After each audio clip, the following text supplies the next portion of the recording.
The first thing people noticed about Grace Okoro was never her smile. It was her size. Before they heard her gentle voice, before they saw the kindness in her eyes, before they discovered the warmth that seemed to follow her wherever she went, they looked at her full figure and decided they already knew everything about her. Some laughed, some stared, others simply looked away as though she were invisible. Grace had grown used to it. It had been that way for as long as she could remember. She often wondered if life would have been different if her parents had lived. Perhaps they would have reminded her every day that she was beautiful. Perhaps they would have defended her against cruel words. Perhaps they would have hugged her whenever the world became too heavy. But those were only dreams. Grace had lost both her parents in a terrible road accident when she was only 6 years old. She remembered very little about that day. Only flashes. Her mother's soft singing in the car. Her father's laughter as he promised to buy her a meat pie. Then screeching tires. People shouting. Glass breaking. Darkness. When she woke in a hospital bed, the first face she saw belonged to a police officer. He knelt beside her and spoke gently. "I'm so sorry, little one." She didn't understand. She kept asking where her mother was, where her father was. No one answered immediately. When they finally told her the truth, something inside the little girl broke. The world suddenly became a much colder place. With no close relatives willing to take responsibility for her, Grace was sent to Hope Haven Orphanage on the outskirts of the capital. The building was old. The paint peeled from the walls. The roof leaked whenever it rained. The dormitories were crowded, and every child owned only a handful of clothes. Life there was never easy. Still, Grace tried to be grateful. At least she had somewhere to sleep. At least she had food, even if the meals were simple. At least she wasn't alone. The orphanage became home. The other children became family. But children could also be painfully cruel. As Grace grew older, so did her body. By the age of 10, she was already bigger than most girls her age. The teasing began quietly. "Look at Grace. She eats too much. She's so fat." Soon, the whispers became daily insults. The boys made up songs about her. The girls laughed whenever she walked past. Some refused to sit beside her during lessons. One afternoon, during a school sports day, Grace gathered enough courage to join a relay race. She wanted to prove that she could participate just like everyone else. The moment she stepped onto the field, laughter erupted. A boy pointed at her. "The ground will shake if she runs." Everyone laughed. Even some teachers struggled to hide their smiles. Grace stood frozen. Her cheeks burned with embarrassment. She quietly stepped away without saying a word. That evening, she cried herself to sleep beneath her thin blanket. The orphanage director, Mama Helen, found her awake long after everyone else had fallen asleep. Mama Helen was a woman in her 60s with kind eyes and silver hair always wrapped beneath a colorful headscarf. She sat beside Grace's bed. "Why are you crying, my child?" Grace wiped away her tears. "They said no one will ever love someone who looks like me." Mama Helen gently held her hands. "People often mistake appearance for value." Grace sniffled. "But what if they're right?" The older woman smiled sadly. "Listen carefully, Grace." Grace looked up. "There are two kinds of beauty. The first is the beauty people see. It fades. The second is the beauty people feel. It grows stronger every single day." She touched Grace's chest. "If you protect your heart, one day someone will see the beauty inside you before they notice anything else." Grace wanted to believe those words. She truly did. But believing became harder with every passing year. By secondary school, the teasing had become even worse. Some boys pretended to ask her out only to laugh when she said yes. Girls whispered that she would never wear a wedding dress. Whenever visitors came to the orphanage hoping to sponsor children, they usually chose the smallest, prettiest girls first. Grace always stood quietly in the back. She had learned not to expect much from life. Instead of becoming bitter, she chose a different path. If she saw another child crying, she comforted them. If someone struggled with homework, she helped. If younger children were hungry, she quietly shared part of her own meal. Mama Helen noticed. "You have a gift," she once told Grace. Grace smiled. "What gift?" "You make people feel seen." Those words stayed with her. Years passed. Grace grew into a woman with soft brown skin, expressive eyes, a warm smile, and a generous heart. She remained plus-sized, and strangers still judged her before speaking to her. But she refused to let their opinions harden her spirit. When she turned 25, Mama Helen called her into the small office. There was a letter lying on the desk. Grace picked it up. "What is this?" "A job offer." Grace blinked. "For me?" Mama Helen nodded proudly. "The Royal Palace is hiring additional night cleaning staff."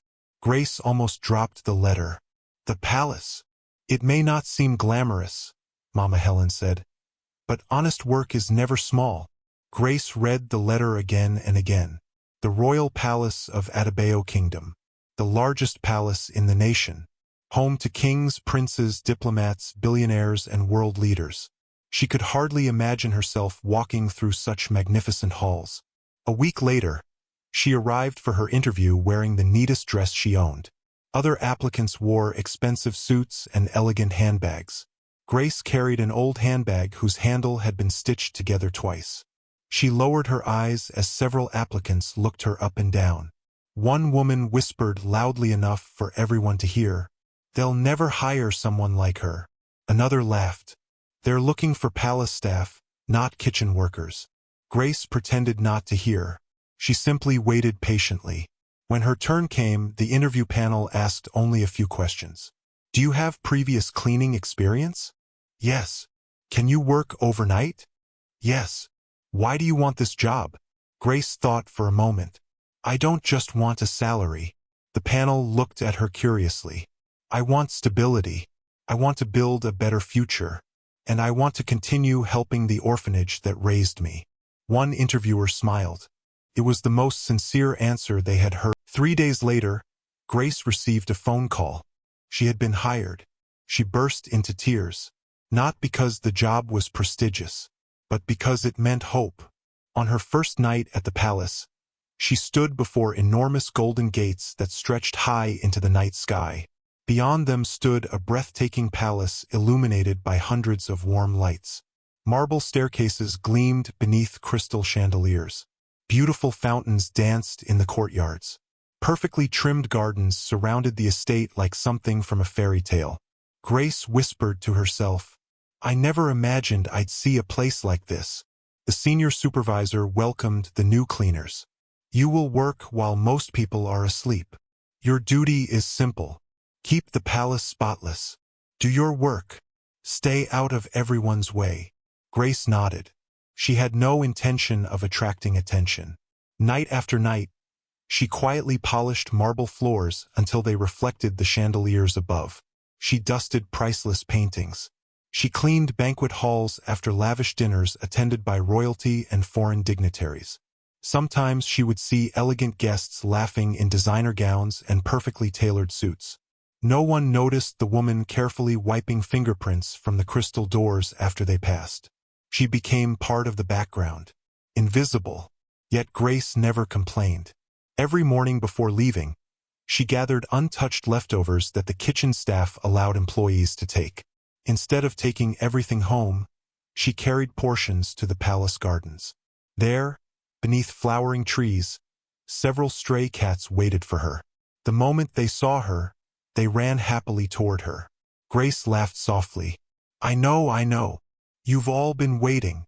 She gently placed bowls of food on the ground. As the cats ate, she smiled with genuine happiness. Some palace workers thought she was strange. Others simply ignored her. Grace didn't mind. Animals never judged appearances. At the end of every month, after paying her small expenses, she placed part of her salary into an envelope addressed to Hope Haven Orphanage. Mama Helen always protested. "You need this money too." Grace smiled. "They needed me first." She never imagined that someone had quietly begun noticing every act of kindness. Someone whose life was about to become intertwined with hers in ways neither of them could possibly imagine. Far beyond the palace walls, a private jet descended toward the royal airstrip.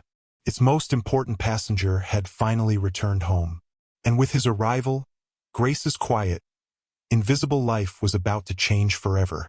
The royal airstrip buzzed with activity long before sunrise. Rows of black luxury SUVs waited beside the runway. Royal guards stood at attention in perfectly pressed ceremonial uniforms.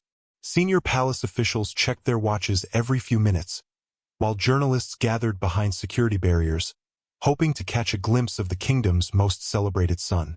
After 8 long years abroad, Crown Prince Daniel Adebayo was finally coming home. For many citizens of the Adebayo kingdom, Daniel was more than a prince. He was the future. At 32 years old, he was already admired across Africa and beyond. Educated at some of the world's finest universities, Daniel had earned degrees in economics and international business before taking charge of several royal investments overseas. Under his leadership, struggling companies had become profitable. He had invested in technology, agriculture, renewable energy, luxury real estate, and healthcare. Financial magazines regularly described him as one of the youngest billionaire royals in the world. Despite his wealth, what impressed people most was his reputation for discipline. He avoided scandals. He rarely appeared in gossip columns. He preferred boardrooms to parties. To the public, he seemed almost perfect. But perfection often came with loneliness. Inside the private jet, Daniel looked out of the window as the familiar landscape of his homeland came into view. Rolling green hills, sparkling rivers, bustling towns waking to a new day. He smiled softly. "It's good to be home." His longtime assistant, Samuel, looked up from his tablet. "The welcoming ceremony is ready, Your Highness." Daniel sighed. "I expected that. The entire kingdom has been waiting." Samuel hesitated. His Majesty also arranged interviews with several international news agencies. Daniel chuckled. "I've been on a plane for 10 hours. They can wait another day." Samuel laughed quietly. Some things never changed. Daniel had always disliked unnecessary attention. As the aircraft touched down smoothly, applause broke out among the flight crew. Outside, cameras flashed continuously. The cabin door opened. A red carpet stretched toward an enormous reception area decorated with royal banners. King Emmanuel Adebayo stood waiting at the end, dressed in elegant traditional royal attire embroidered with gold thread. Though now in his late 60s, the king still carried himself with dignity. The moment Daniel stepped onto the carpet, father and son embraced warmly. "My son, I've missed you." Daniel smiled. "I've missed home." The crowd erupted into cheers. Television cameras captured every moment. For nearly an hour, Daniel greeted ministers, business leaders, foreign diplomats, military commanders, and members of the Royal Council. Everyone wanted his attention. Everyone wanted a photograph. Everyone wanted a conversation. By afternoon, Daniel was exhausted.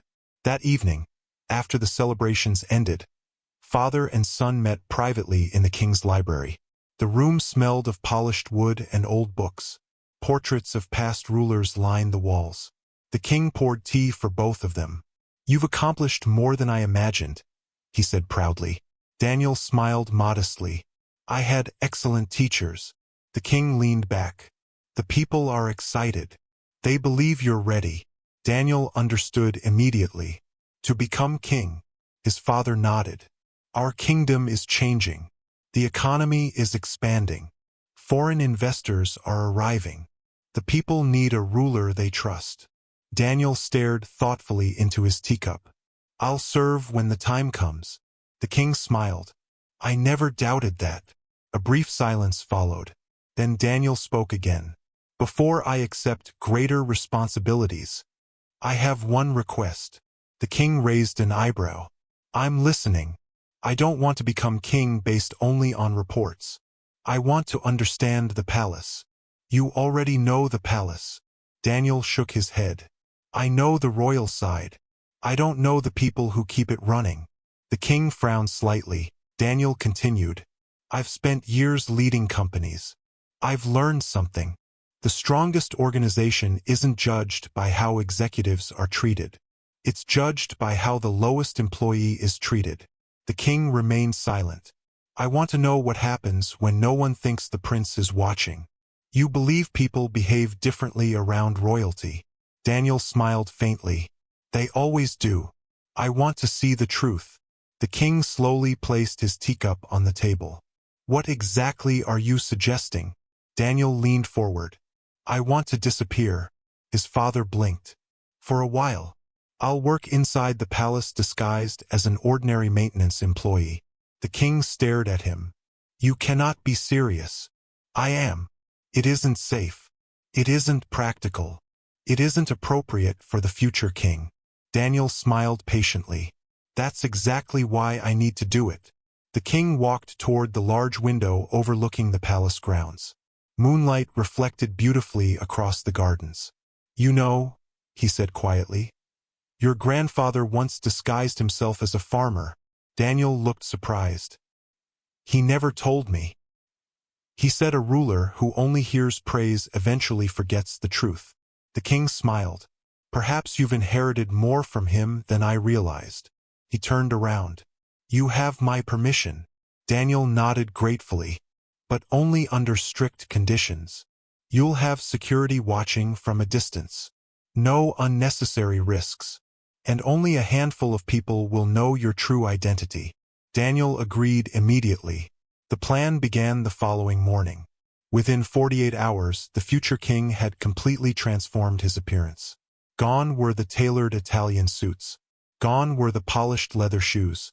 Gone was the expensive wristwatch recognized by luxury collectors around the world.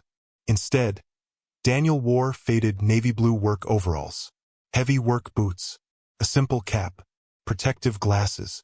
Even his neatly styled hair was trimmed differently. A small artificial scar completed the disguise. When he looked into the mirror, even he barely recognized himself. Samuel laughed. Your Highness. I'm sorry. I mean. He grinned. David. Daniel smiled. Exactly. From today onward, he would simply be David. An ordinary maintenance worker recently hired by the palace. No titles. No privileges. No special treatment. His first assignment was inspecting lighting fixtures throughout the palace corridors. The work itself wasn't difficult. The challenge came from observing people. Within hours, Daniel began seeing things that deeply troubled him. He watched a senior administrator throw a stack of documents onto a cleaner's cart without saying a single word of thanks.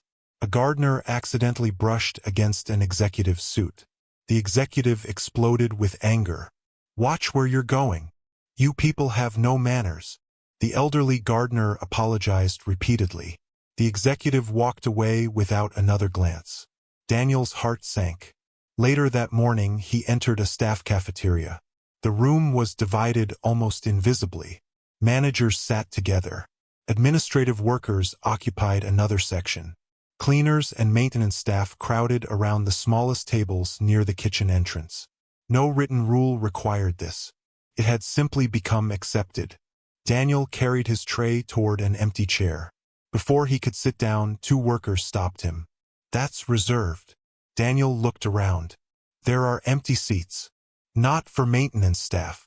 They pointed toward the back corner. Your table is over there. Daniel quietly walked away. No one offered another seat. As he ate alone, conversations filled the room around him. Nobody asked his name. Nobody welcomed him. For the first time in years, Daniel experienced what it felt like to be completely overlooked.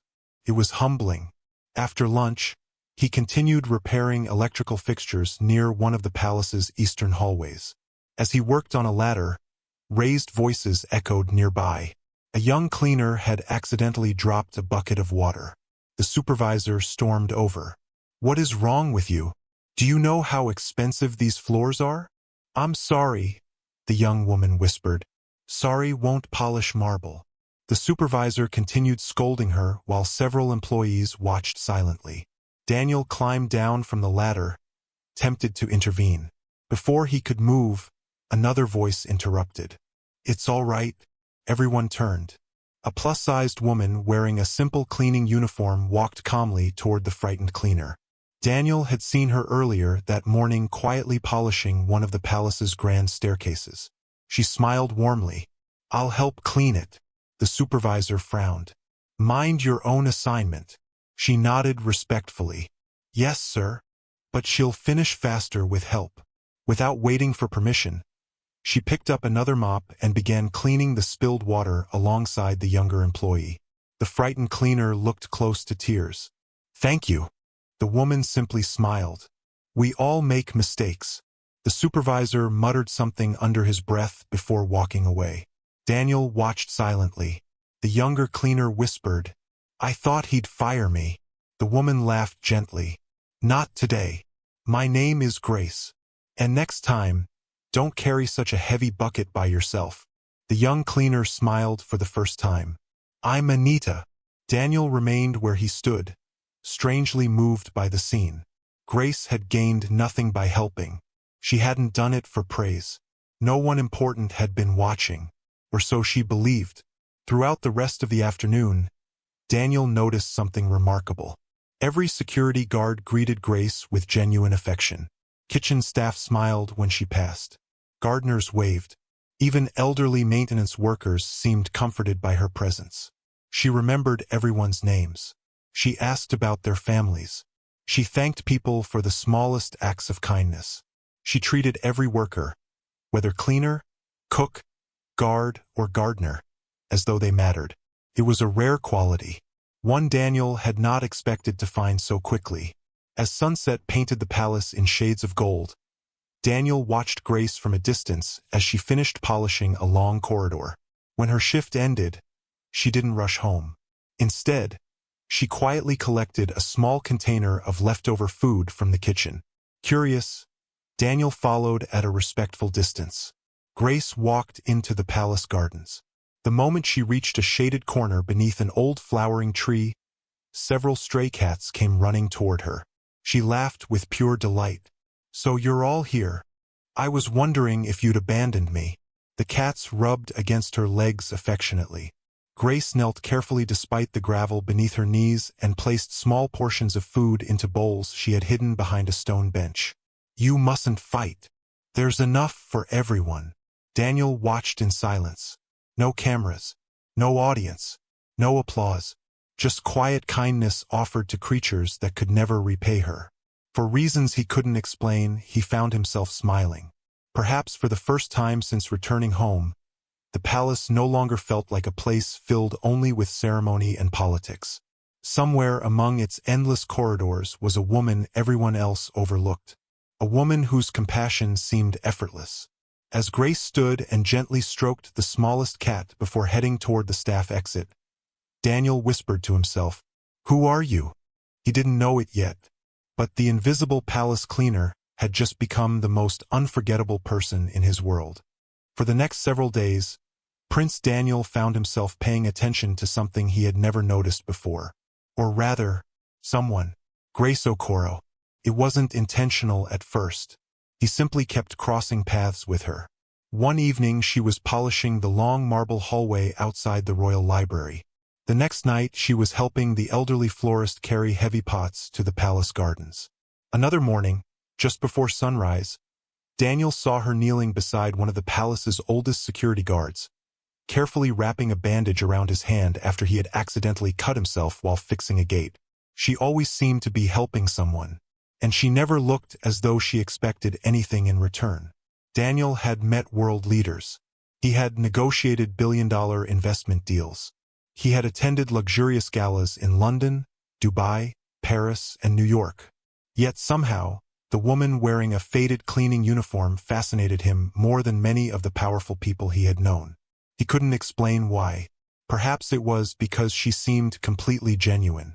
There was no pretending, no hidden agenda, no performance, just kindness. It was something he had not encountered in a very long time. Meanwhile, Grace had slowly begun noticing the palace's newest maintenance worker. He was different from the others. Most workers talked loudly during breaks, joked endlessly, or complained about supervisors. David, however, was quiet, very quiet. He worked carefully. He greeted everyone politely, and every lunch break he sat alone. At first Grace assumed he simply preferred solitude. But after watching him eat alone for nearly a week, She started wondering whether loneliness, not preference, was the reason. One afternoon, the staff cafeteria buzzed with conversation. Kitchen workers laughed loudly near the serving counter. Gardeners argued playfully about football. Several cleaners exchanged stories about difficult supervisors. As usual, David collected his food and quietly headed toward the smallest table near the window. He placed his tray down and unfolded a newspaper. Before he could take his first bite, a cheerful voice interrupted. "Mind if I sit here?" Daniel looked up. Grace stood beside him carrying a simple tray with rice, beans, and a bottle of water. He blinked in surprise. "Of course." She smiled warmly and sat opposite him. For a few seconds, neither of them spoke. Grace broke the silence first. "I've noticed you always eat alone." Daniel smiled awkwardly. "I suppose I do. I thought maybe you were shy." "Maybe a little." She laughed softly. "I used to be." Daniel looked at her curiously. "Used to?" "Oh yes." She scooped a little rice onto her spoon. "I realized something. If you spend your whole life worrying about what people think, you'll never enjoy living." Daniel nodded thoughtfully. "That's true." She extended her hand across the table. "I'm Grace." He shook it. "David. It's nice to finally meet you." "The pleasure is mine." Their conversation flowed naturally after that. Grace asked where he had worked before joining the palace. Daniel had prepared an entire fictional background. "I worked for a property maintenance company in another city." "Really?" "Yes." "Then this place must feel very different." He chuckled. "You could say that." Grace smiled. "The palace felt overwhelming when I first arrived too. I was afraid I'd break something expensive."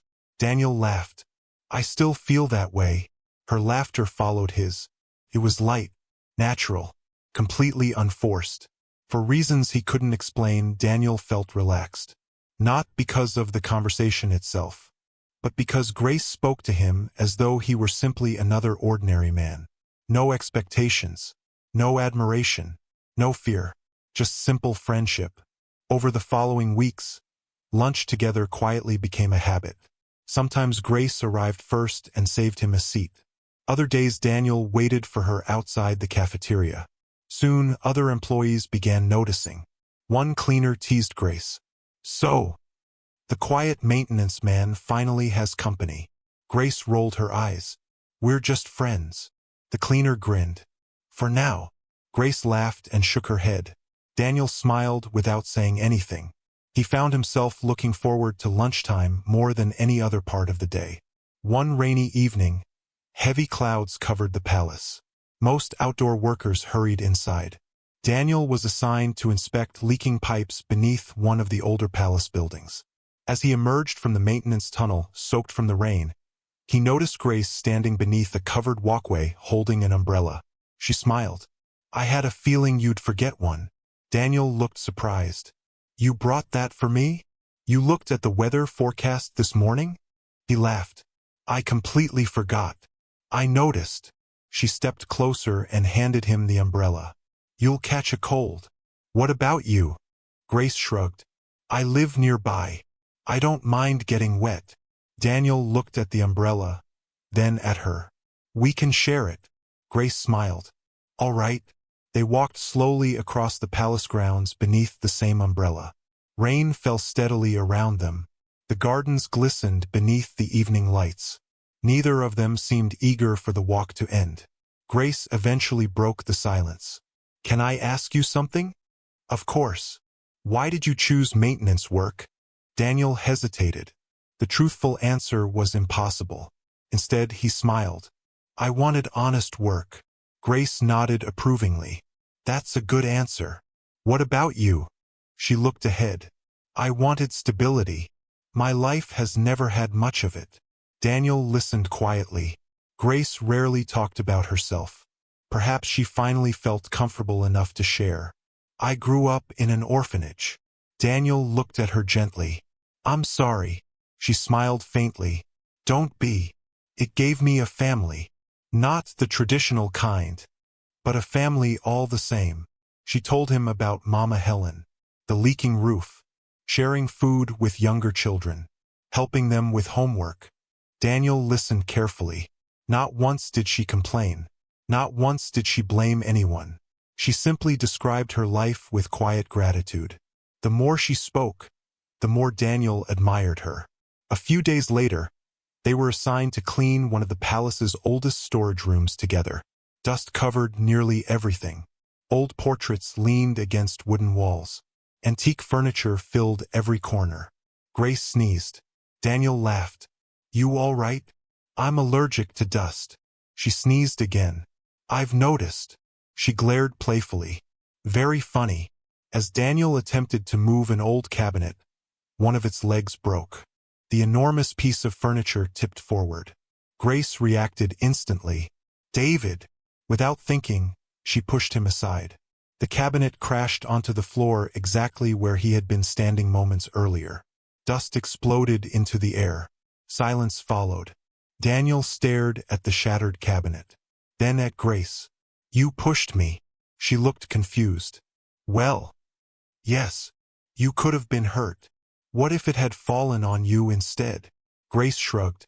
"Then we'd both be in trouble." Daniel couldn't believe her answer. "You risked getting injured." She smiled as though it were obvious. "I couldn't just stand there." For a brief moment, Daniel forgot he was pretending to be someone else. Nobody had ever protected him without knowing who he was. Most people protected the prince. Grace had protected David. The difference meant everything. Later that afternoon, they sat beneath a tree during their break.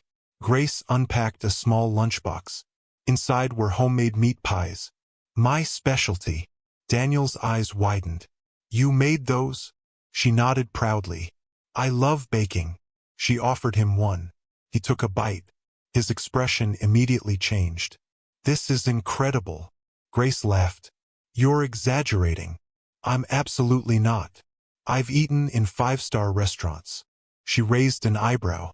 "Five-star restaurants?" Daniel froze. He had spoken too quickly. He quickly corrected himself. "I mean, I've heard they're good." Grace laughed. "I was wondering how a maintenance worker afforded five-star restaurants." Daniel scratched the back of his neck awkwardly. "Lucky guess." She smiled mischievously. "I'll let it go." He silently thanked himself for escaping suspicion. As the weeks passed, their conversations became deeper. One afternoon Daniel asked a question that had been lingering in his mind. "If you could change one thing about your life, what would it be?"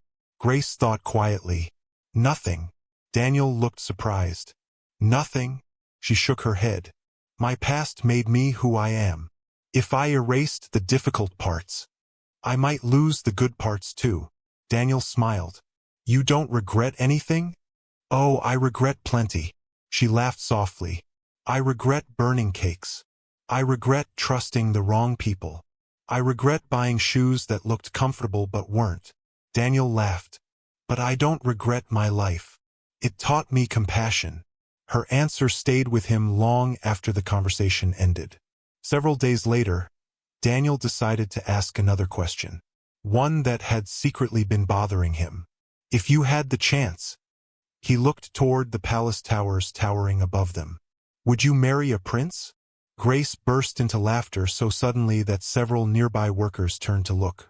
She laughed until tears formed in her eyes. Daniel couldn't help laughing too. "What?" She wiped her eyes. "That has to be the strangest question anyone has ever asked me." "So?" She smiled. "Honestly?" Daniel nodded. "I don't think so." He blinked. "Really?" She leaned back thoughtfully. "People dream about marrying royalty because they imagine crowns, palaces, luxury. But I think being a prince must be lonely." Daniel looked at her carefully. "Why?" "Because people stop loving the person. They start loving the title." Her words struck him like lightning. She continued quietly. "I'd rather marry an ordinary man who makes me laugh than a prince who never knows whether anyone loves him for himself." Daniel looked away toward the gardens. For the first time in years, someone had perfectly described the loneliness he had carried his entire adult life. Without realizing it, Grace had spoken directly to his heart. As they returned to work together, Daniel smiled to himself. She had unknowingly answered the question he had been asking ever since returning home. Was there anyone in the palace who could see beyond status? Now he knew. There was. And every day he spent beside Grace, he found himself forgetting that this friendship had begun as part of an experiment. It no longer felt like an investigation. It felt like the beginning of something far more precious. Something neither of them was prepared for. By the beginning of his second month as David, the palace maintenance worker, Daniel had stopped counting the days. At first, the disguise had been part of a carefully planned mission. He wanted to understand how the palace functioned when no one realized the future king was watching.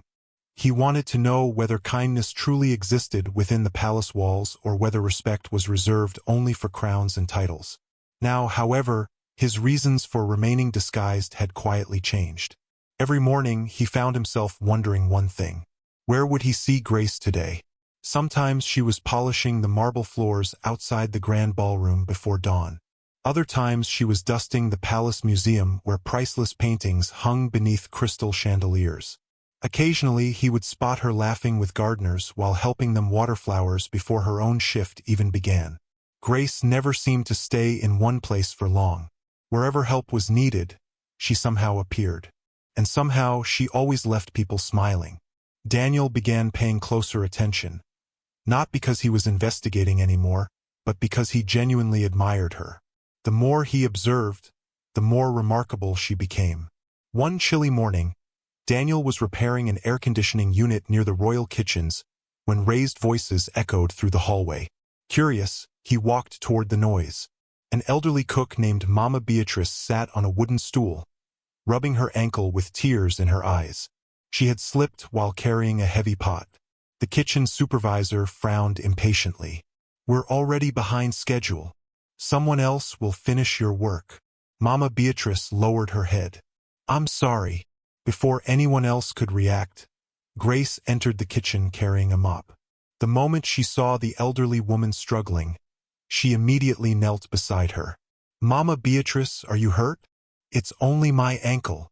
Grace gently examined it. "You shouldn't be standing." The supervisor folded his arms. "We don't have enough staff." Grace looked up politely. "I'll finish cleaning after I help her." "You already have your own assignments." "I know. I'll stay longer." The supervisor sighed. "As long as everything gets done." Grace smiled. "Thank you." Daniel watched as Grace carefully helped Mama Beatrice to the staff clinic. She didn't rush. She didn't complain. She walked slowly beside the older woman, carrying most of her weight. Later that evening, Daniel discovered that Grace had remained nearly 3 hours after her shift ended, just to complete both her own work and Mama Beatrice's unfinished duties. No one asked her to. No one offered overtime pay. She simply believed it was the right thing to do. That afternoon, Daniel found Grace sitting alone beneath one of the large mango trees in the palace gardens. She was eating plain rice from a small lunch container. No meat, no fish, just rice. Daniel walked over. "Mind if I join you?" She smiled. "Please." As they ate together, Daniel couldn't help noticing how simple her meal was. Were the kitchens out of food? Grace shook her head. "I just wasn't very hungry." Something about her answer didn't sound convincing. Daniel let it go. But later that evening, while passing the palace gate on his way home, he saw Grace stop beside a small roadside pharmacy. She handed over several folded banknotes. The pharmacist gave her a paper bag containing medicine. Daniel remained hidden across the street. A few minutes later, Grace boarded a public bus. Without thinking, Daniel asked Samuel, who was secretly following him from a distance as part of the king's security arrangements, to discreetly find out where she had gone. The following morning, Samuel quietly approached Daniel before work. "We found her." Daniel looked up. "Where?" "She visited the home of one of the palace gardeners." Daniel frowned. "The elderly man with the gray beard?" Samuel nodded. "Mr. Ibrahim. His wife has been ill for weeks." Daniel's expression softened. "And the medicine?" "Grace bought it." Daniel stared silently. "From her own salary." Samuel continued. Apparently she has done it more than once. Daniel looked toward the palace entrance where Grace had just arrived carrying her cleaning supplies. She greeted the security guards with her usual cheerful smile. Not one person around her knew what she had done the night before, and she clearly intended to keep it that way. Over the next several days, Daniel quietly noticed another pattern. Whenever payday arrived, many employees celebrated. Some bought new clothes. Others ordered expensive meals. Several discussed weekend outings. Grace did none of those things. Instead, every month she visited the nearby post office before going home. One evening Daniel happened to finish work early. As Grace left the building, he followed from a respectful distance. She entered the post office carrying a brown envelope. After she left, Daniel waited a few minutes before approaching the elderly clerk. Without revealing who he really was, he asked casually, "The lady who just left, does she come here often?" The clerk smiled warmly. "Oh yes, every month." "What does she send?" "Money. To an orphanage." Daniel's heart skipped. "The same orphanage she grew up in." The clerk chuckled. "I asked her once why she sends so much." Daniel listened carefully. "She told me." The old man smiled. "Someone once sacrificed for me. Now it's my turn." Daniel thanked him quietly before leaving. As he walked back toward the palace, he couldn't stop thinking. Grace earned one of the smallest salaries in the palace. Yet she gave away part of it every single month. Without anyone knowing. Without expecting recognition. Without posting about it. She simply gave. One rainy evening, the palace hosted an extravagant charity gala. Foreign ambassadors, wealthy investors, celebrities, and politicians arrived in luxury vehicles worth millions.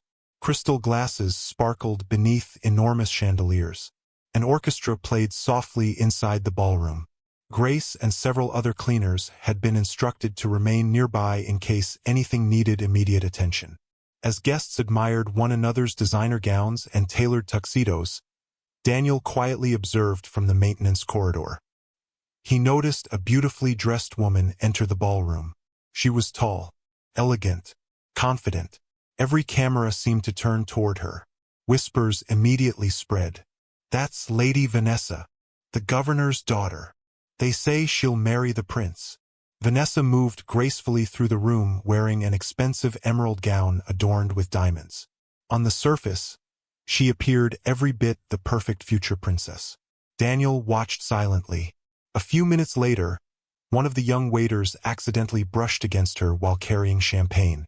A single drop landed on her sleeve. Vanessa's smile disappeared instantly. She looked at the terrified waiter with complete disgust. "Are you blind?" "I'm terribly sorry, madam. You've ruined my dress." The young man's hands trembled. "I didn't mean." "I don't care what you meant." Several guests turned to watch. The waiter lowered his head. "I'll pay for cleaning." Vanessa laughed coldly. "With what? 3 months of your salary?"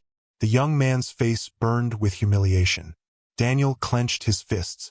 Before he could step forward, Grace quietly appeared. She approached Vanessa respectfully. "I'm very sorry, madam." She handed Vanessa a clean napkin. "It was an accident." Vanessa barely looked at her. "And who are you?" "A cleaner." Vanessa's eyes narrowed. "Then clean." Grace calmly dabbed the tiny stain. "It should come out easily." Vanessa pulled her arm away. "Don't touch me." The ballroom fell silent. Grace stepped back immediately. "I'm sorry." Vanessa looked at her from head to toe. "They'll hire anyone these days." She turned and walked away without another word. Grace remained standing quietly for a moment before returning to her duties. She never responded. She never argued. She simply continued working. Daniel watched everything. His admiration for Grace deepened. Not because she accepted humiliation, but because she refused to let another person's cruelty change who she was. Later that night, after the gala had ended, Daniel helped Grace clean the enormous ballroom. Hundreds of glasses, dozens of tables, flower petals covered the floor. For a while they worked in silence. Finally Daniel spoke. "Can I ask you something?" Grace smiled. You usually do. Weren't you angry? About what? The way Lady Vanessa spoke to you. Grace continued gathering plates. Of course it hurt. Then why didn't you answer back? She looked at him thoughtfully. My mother used to tell me something. Daniel smiled. I thought you were raised in an orphanage. I was. But I still remember a few things she said before she died. She folded a tablecloth carefully. She said, never let someone else's ugliness convince you to become ugly too. Daniel remained silent. Grace continued. Kindness isn't kindness if it disappears the moment someone is rude. If I only treat nice people well, then I'm not really kind. Those words settled deeply into Daniel's heart. He had spent years studying leadership, economics, diplomacy, and international relations. Yet this palace cleaner possessed a wisdom that many world leaders lacked. The following weekend, Daniel arrived at work earlier than usual. As he crossed the palace gardens, he heard laughter coming from the staff recreation area. Curious, he looked through the open doorway. Grace sat on the floor surrounded by 6 young children. They were the sons and daughters of palace employees who often waited for their parents after school. Grace held an old storybook. She changed her voice for every character. The children laughed so loudly that one little girl nearly fell over. When Grace reached the end of the story, the children applauded. Again! Another one! Grace laughed. Only one more. Daniel watched unnoticed from the doorway. She wasn't being paid. No supervisor had assigned her this task. She simply wanted to make the children happy while their parents finished work. One little boy climbed onto her lap. Another leaned against her shoulder. To them, Grace wasn't a cleaner. She was safety. She was comfort. She was family. Daniel quietly walked away before she noticed him. For the first time in many years, his eyes felt strangely wet. He finally understood what made Grace so extraordinary. It wasn't one grand act of heroism. It was the countless small acts of love she performed every single day. Most people spent their lives trying to be admired. Grace spent hers trying to make other people's lives easier. And somehow, the entire palace had overlooked the richest heart within its walls. All except one man. A man who was beginning to realize that what he felt for Grace was no longer simple admiration. It was becoming something far deeper, something far more dangerous. He was falling in love, and he had no idea how he could ever tell her the truth about who he really was. By the time another month passed, the palace no longer felt like a place of secrets to Daniel. He knew which corridors echoed the loudest after midnight. He knew which security guards secretly loved old high-life music and hummed while patrolling the gardens. He knew the names of almost every cleaner, Gardner, cook, electrician, and driver. But most importantly, he knew Grace, or at least he was beginning to. Every day revealed another layer of the woman everyone else overlooked. She laughed with her whole heart. She apologized even when something wasn't her fault. She remembered birthdays. She noticed when someone seemed sad. She had the remarkable ability to make people feel important, even if the conversation lasted only a minute. Daniel had spent years surrounded by powerful people.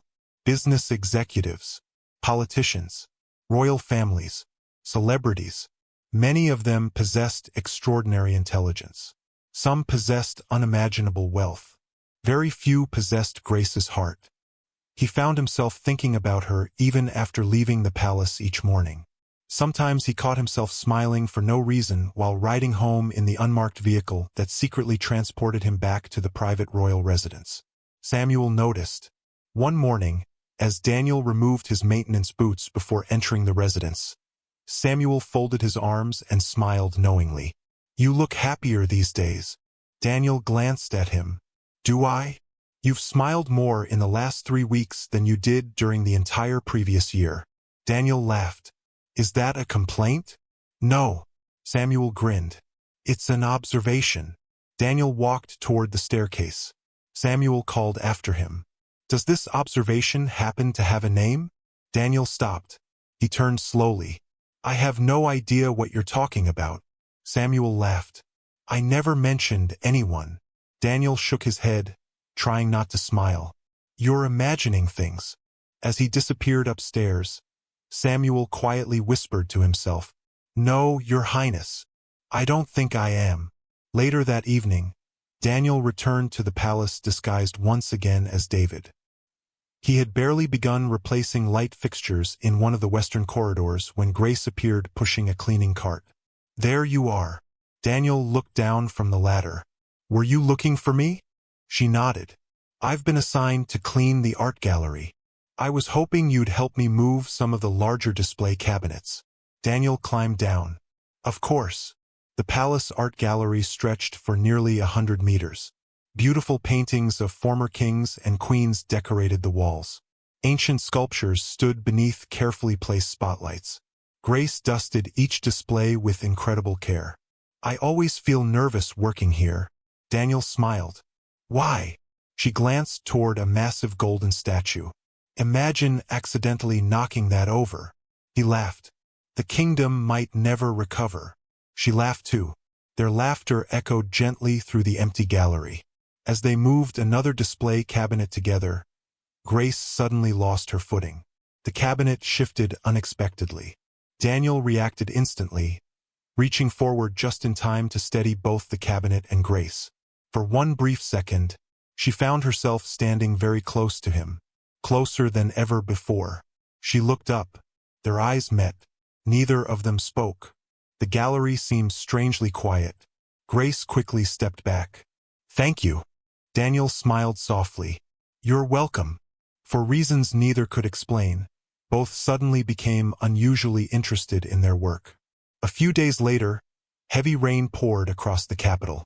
Most palace employees hurried indoors between assignments. Grace stood beneath one of the covered walkways watching the rain. "I was planning to visit the market after work." Daniel joined her. "Looks like that isn't happening." She sighed dramatically. "I promised the children at the orphanage I'd bake meat pies this weekend." "You still visit often?" "Every Saturday." She smiled warmly. "They're my family." Daniel thought for a moment. "What do you need from the market?"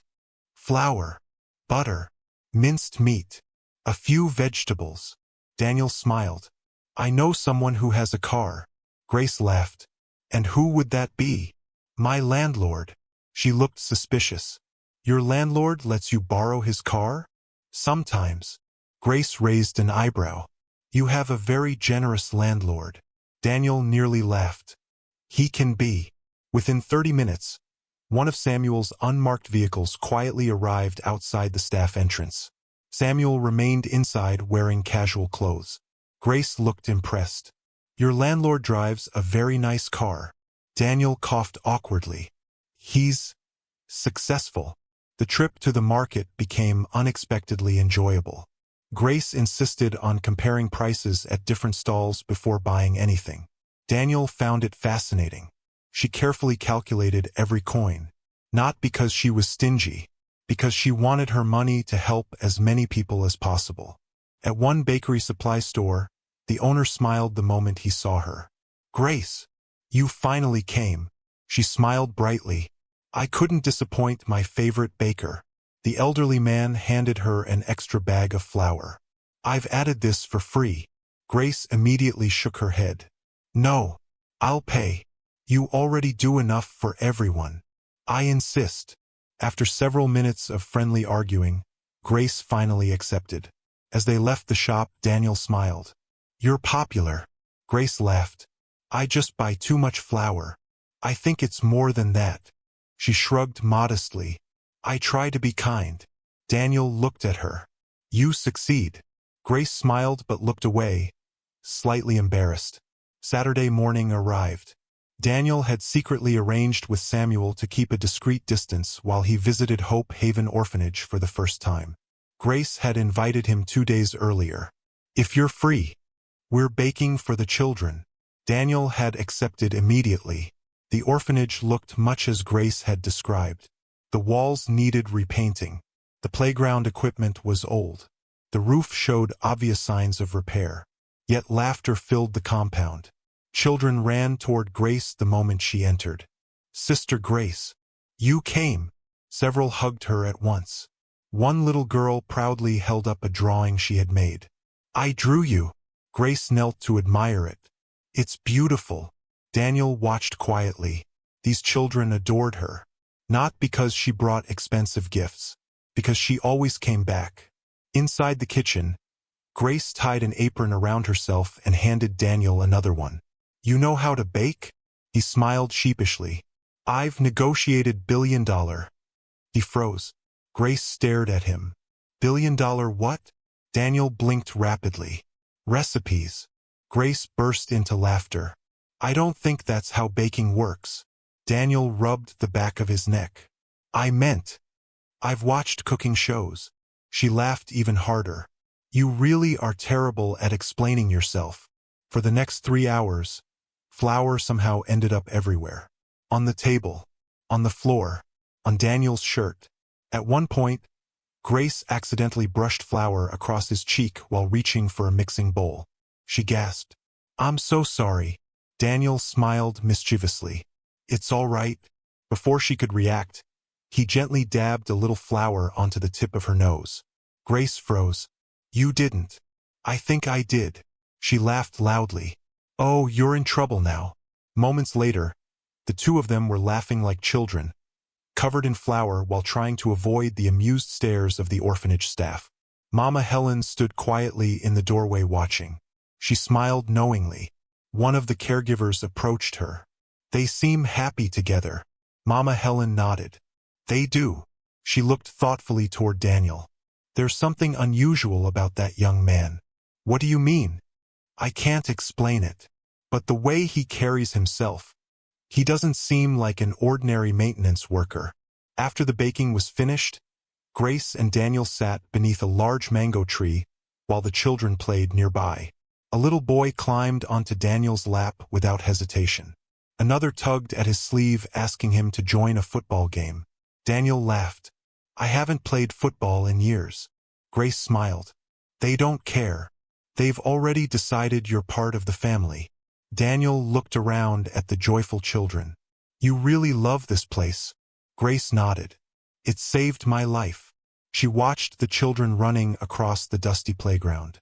"I know what it feels like to think nobody wants you, so I try to make sure none of them ever feel that way."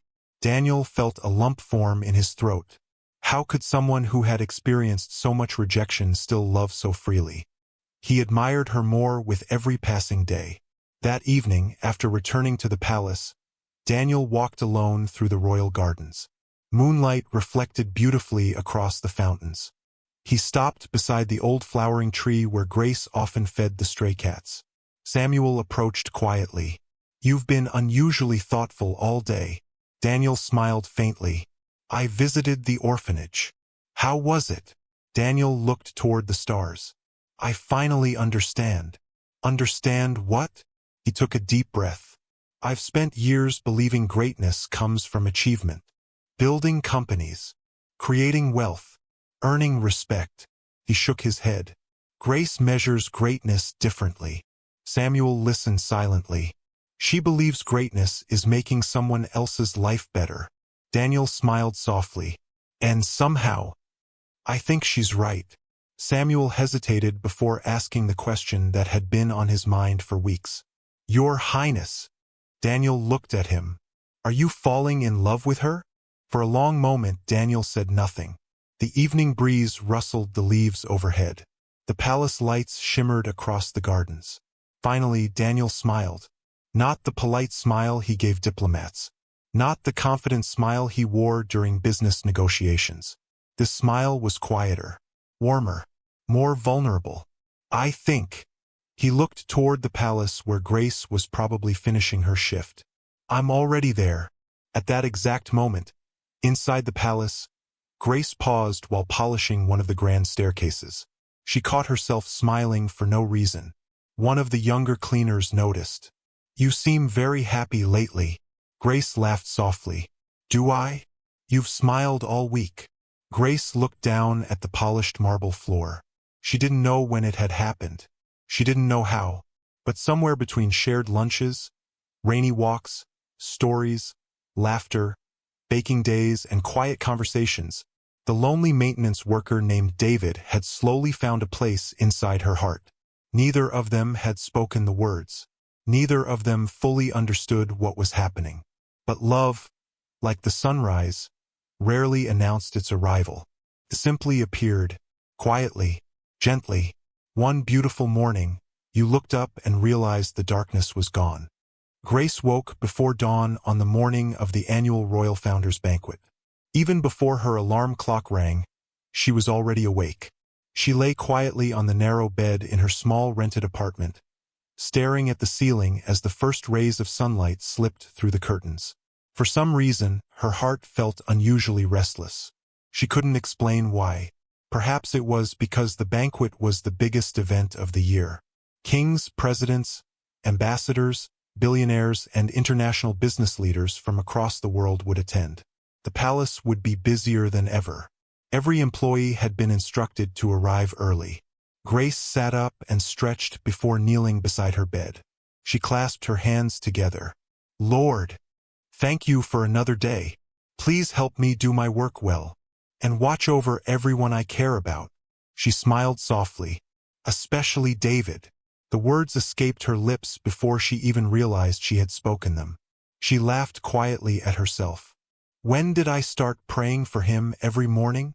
She shook her head, embarrassed despite being alone. Whatever was happening between them, it was becoming impossible to ignore. By 6 o'clock, the palace was already alive. Florists decorated the grand entrance with thousands of fresh white roses.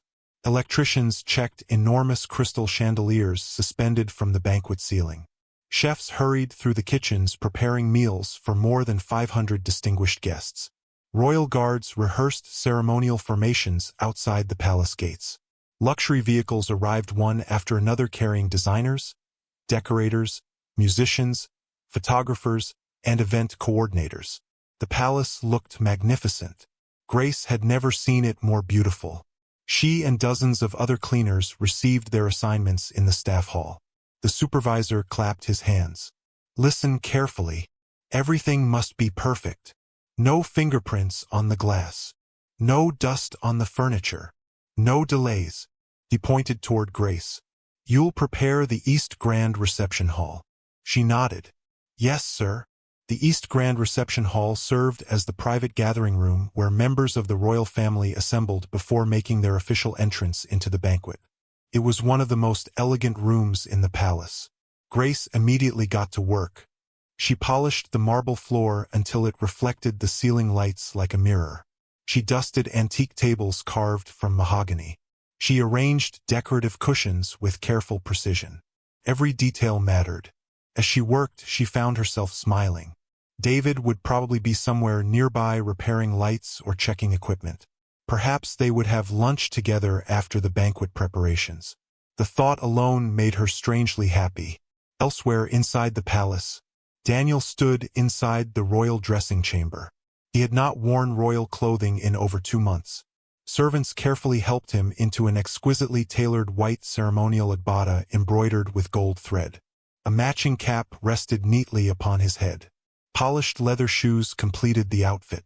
When the final mirror was placed before him, even Daniel paused. For weeks he had become accustomed to seeing himself in faded overalls and dusty work boots. Now the prince had returned. Samuel adjusted Daniel's cufflinks. You clean up well. Daniel laughed. I preferred the overalls. I never thought I'd hear a billionaire prince say that. Daniel's smile faded. Neither had he. His disguise had changed him more than he expected. He had entered the palace hoping to understand his employees. Instead, he had discovered himself. King Emmanuel entered the room moments later. He smiled proudly. You look ready. Daniel nodded respectfully.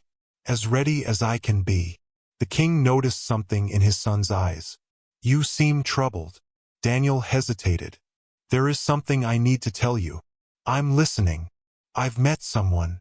The king smiled knowingly. I suspected as much. Daniel looked surprised. You did. You've smiled far too often these past few weeks. Daniel chuckled. I suppose I have. The king sat beside him. So, who is she? Daniel took a slow breath. One of the palace cleaners. Silence filled the room. The king blinked. A cleaner. Daniel nodded. Her name is Grace. King Emmanuel remained quiet for several moments. Finally he asked gently, "Does she know who you are?" Daniel lowered his eyes. "No. You never told her?" "I intended to. But every day it became harder." The king sighed deeply. "My son. Truth delayed often becomes truth doubted." Daniel knew his father was right. "I'll tell her today." The king placed a reassuring hand on his shoulder. "I hope she understands." "So do I." Back in the East reception hall, Grace hummed softly while arranging fresh flowers.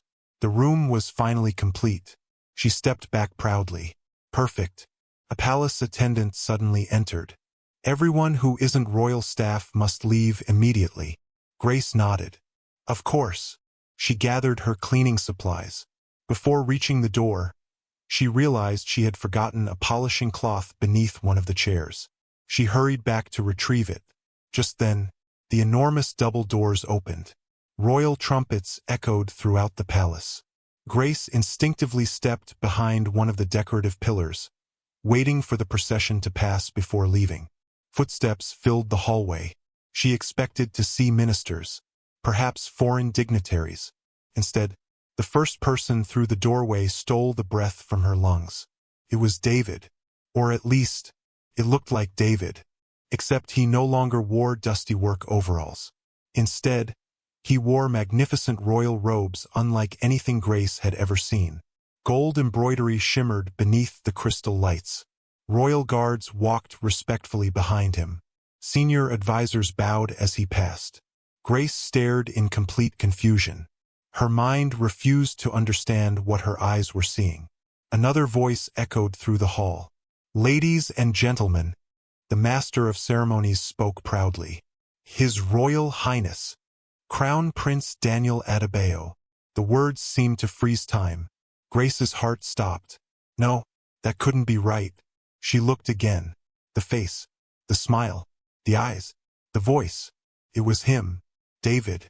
No, Daniel, the prince, the future king, the billionaire heir to the throne, the man she had laughed with, shared lunches with, walked beside in the rain, baked bread with. The man she had slowly fallen in love with had never been David at all. Her hands began trembling. The polishing cloth slipped from her fingers onto the marble floor. Daniel turned instinctively toward the sound. Their eyes met. For one endless moment, neither of them moved. Daniel's smile disappeared instantly. He saw the shock, the confusion, the hurt. "Grace," he whispered. She couldn't hear him, or perhaps she simply couldn't process anything anymore. Every conversation replayed inside her mind. "My landlord has a car. I've been to 5-star restaurants. No, I've only heard about them." Small inconsistencies she had laughed about suddenly made perfect sense. He hadn't been lying occasionally. He had been lying from the very beginning. Her chest tightened painfully. She had trusted him. Completely. Without reservation.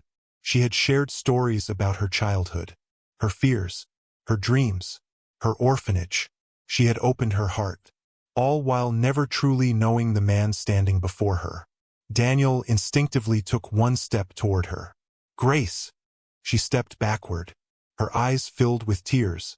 Not angry tears. Heartbroken tears. Daniel's heart shattered. "Please. I can explain." Before he could reach her, palace officials approached. "Your Highness, it's time." The banquet procession was waiting. Hundreds of distinguished guests had already gathered. Every television station in the country broadcast the ceremony live. Daniel looked desperately between the officials and Grace.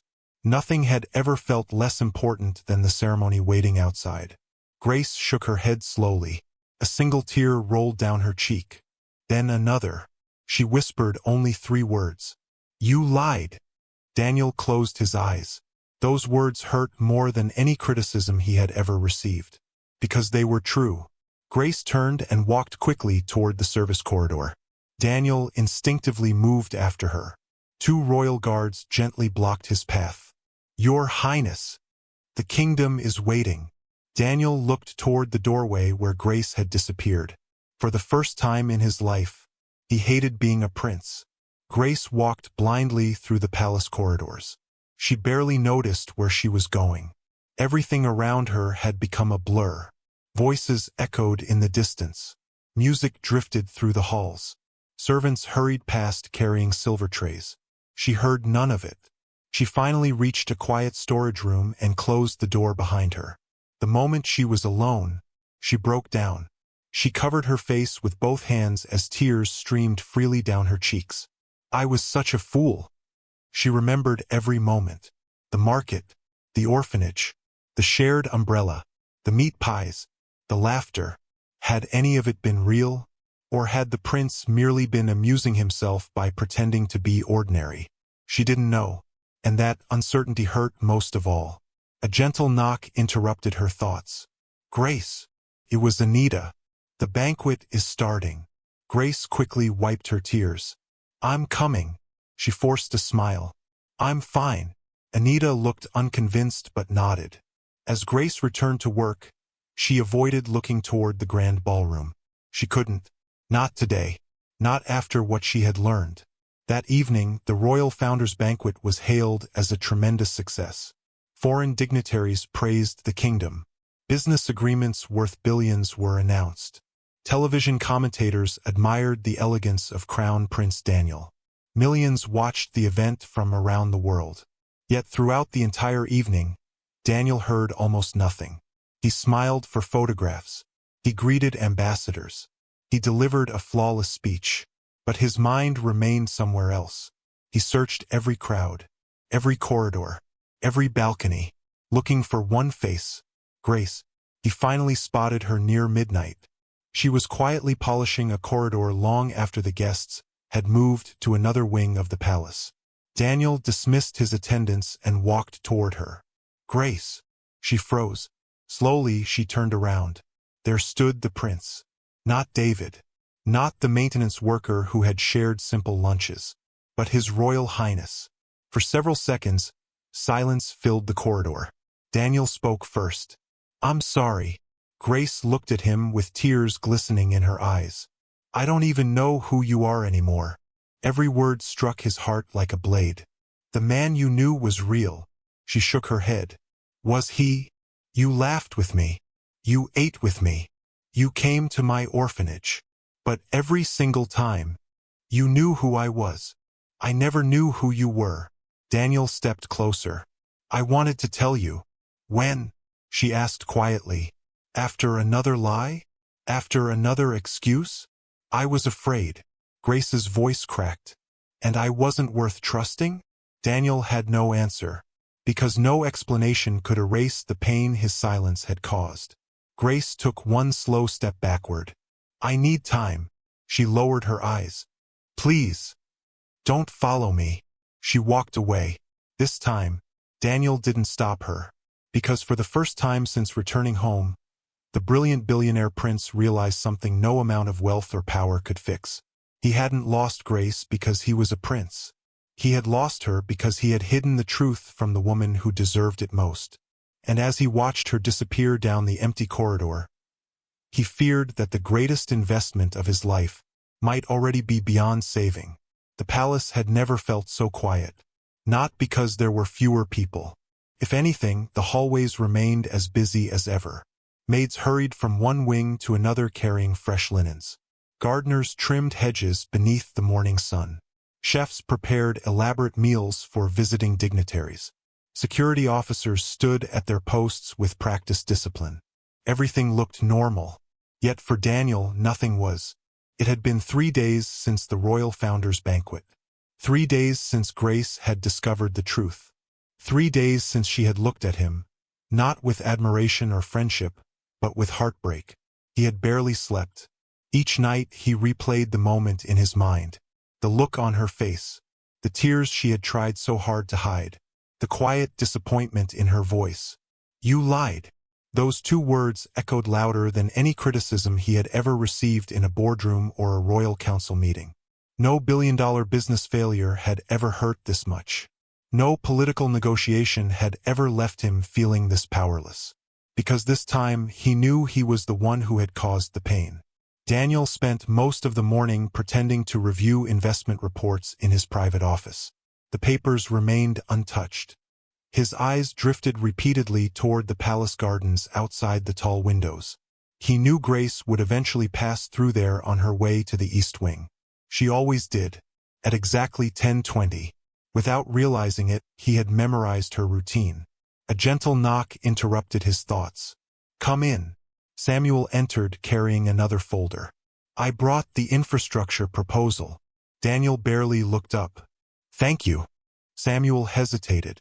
"You haven't read yesterday's reports either." Daniel sighed. "I know." Samuel closed the office door. "You should speak to her." "I've tried." "And?" Daniel leaned back in his chair. "She won't let me explain." Samuel nodded slowly. "I can't say I blame her." Daniel gave him a tired smile. "I don't blame her either." The room fell silent. Finally Samuel spoke again. "Then perhaps stop trying to defend yourself." Daniel looked at him. "What do you mean?" "Every conversation begins with an explanation. You tell her why you did it. You tell her what you intended. You tell her your reasons." Samuel folded his hands. "But have you actually told her you're sorry?" Daniel frowned. "I have." "You've apologized." Samuel corrected him gently. "But apologies and explanations aren't the same thing." Daniel remained quiet. Samuel continued. "Sometimes people don't need reasons. They need to know you understand how deeply you hurt them." Those words lingered in Daniel's mind long after Samuel left. Across the palace, Grace quietly pushed her cleaning cart through one of the long marble corridors. She worked exactly as she always had. Carefully, thoroughly, professionally. But those who knew her well noticed the difference. She no longer hummed while working. She no longer stopped to chat with the Gardners. Her bright laughter had disappeared. Anita, the young cleaner Grace had once defended, watched her with concern. "You've been quiet lately." Grace smiled politely. "I'm just tired." "You've said that every day." Grace continued polishing the handrails.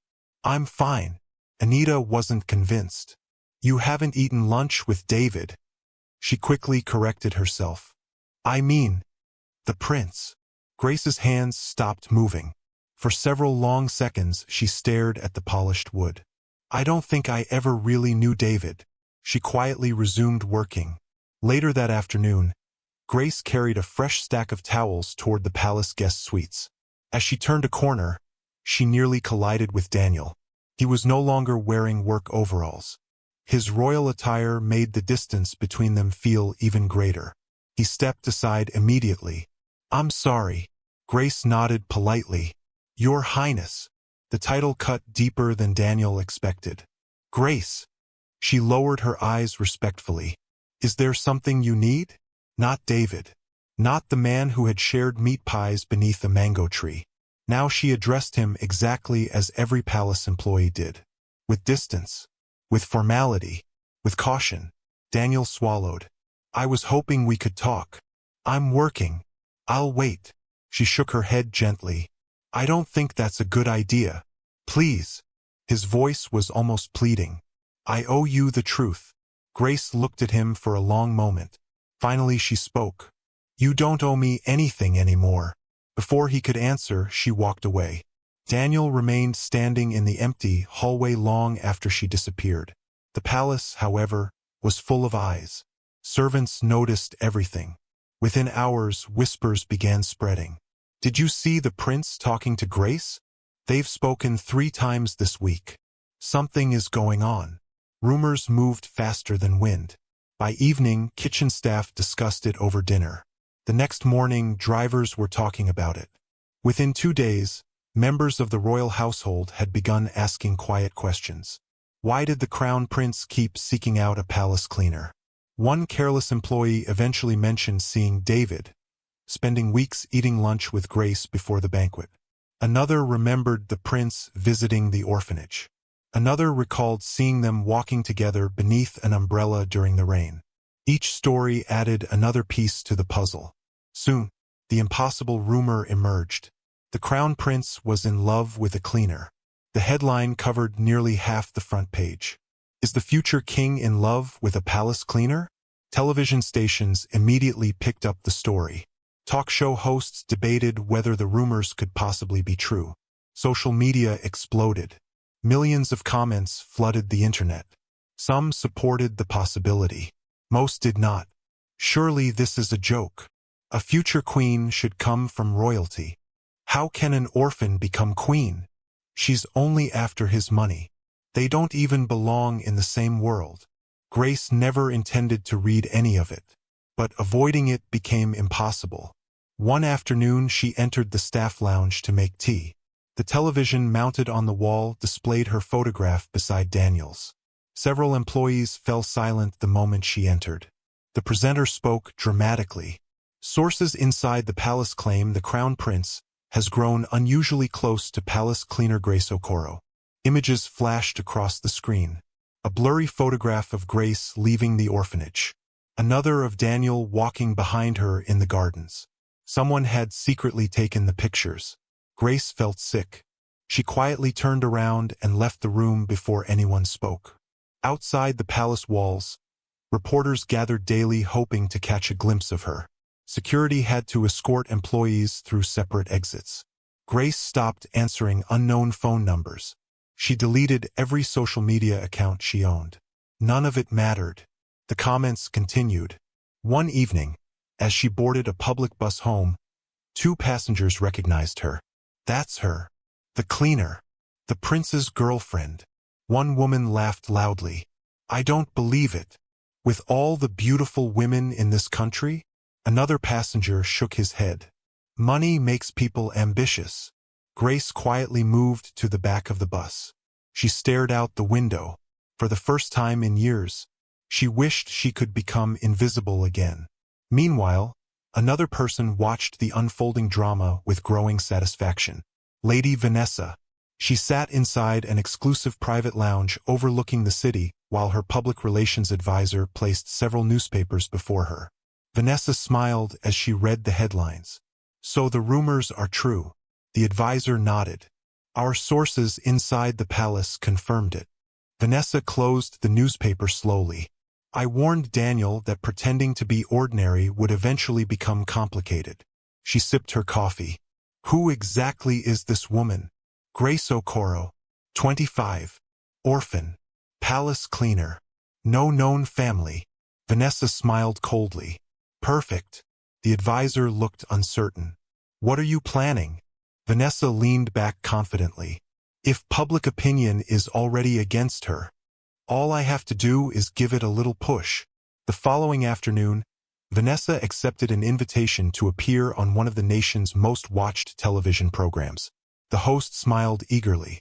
Lady Vanessa, everyone wants to know your thoughts regarding the recent palace rumors. Vanessa offered a graceful smile. I don't usually comment on private matters. The audience leaned forward. But, she paused dramatically. I do believe leadership requires certain standards. The host nodded. What kind of standards? Vanessa folded her hands elegantly. A future queen represents an entire nation. She should possess dignity, education, grace, refinement. She smiled politely. Some responsibilities simply require proper preparation. She never mentioned Grace by name. She didn't need to. The implication was obvious. Within minutes, clips of the interview spread across every social media platform. Public opinion grew even harsher.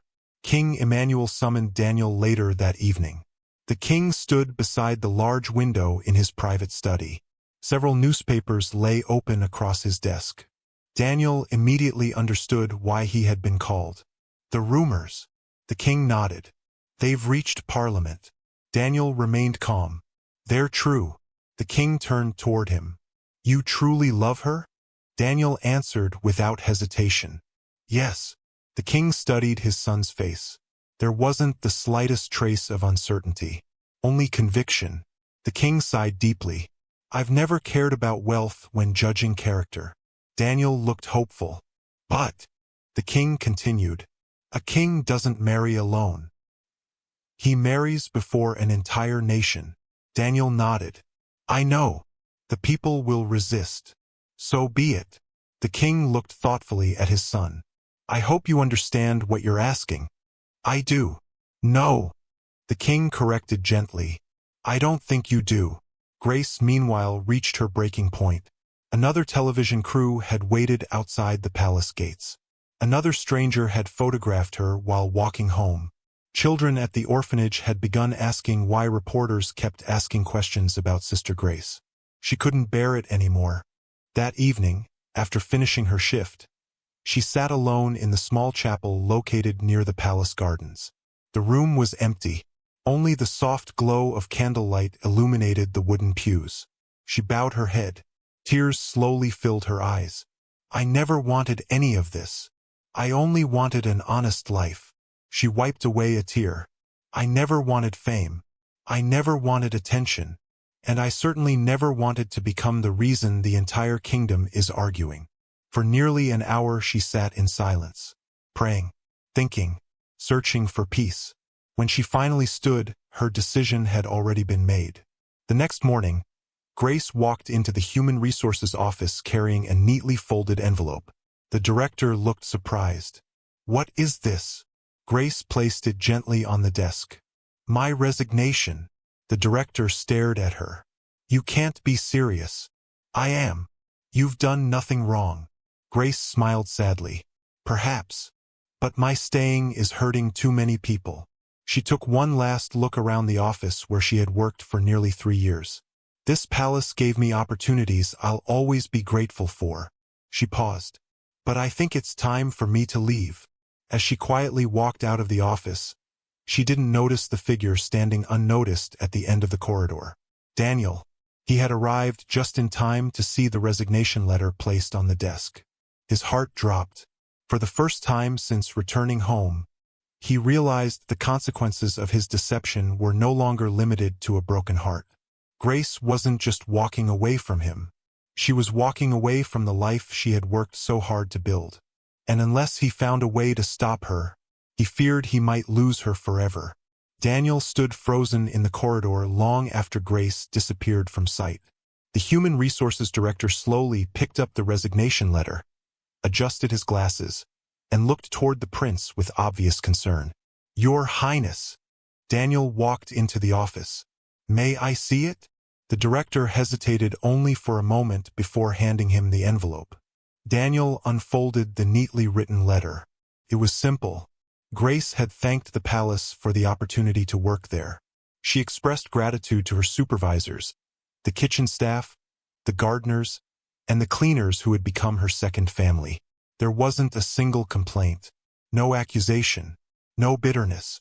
Only one sentence near the end pierced Daniel's heart. I believe my departure is in the best interest of the palace and the kingdom. I pray that everyone here continues to prosper. Daniel lowered the paper. Even now, even after everything, Grace was still thinking about everyone except herself. When does her resignation take effect? He asked quietly. The director sighed. Immediately. Daniel looked up. Immediately? She requested to leave today. Without another word, Daniel turned and hurried toward the staff exit. He reached the courtyard just in time to see Grace climbing into a taxi outside the palace gates. Grace! His voice echoed across the courtyard. She looked through the rear window. For one brief moment their eyes met.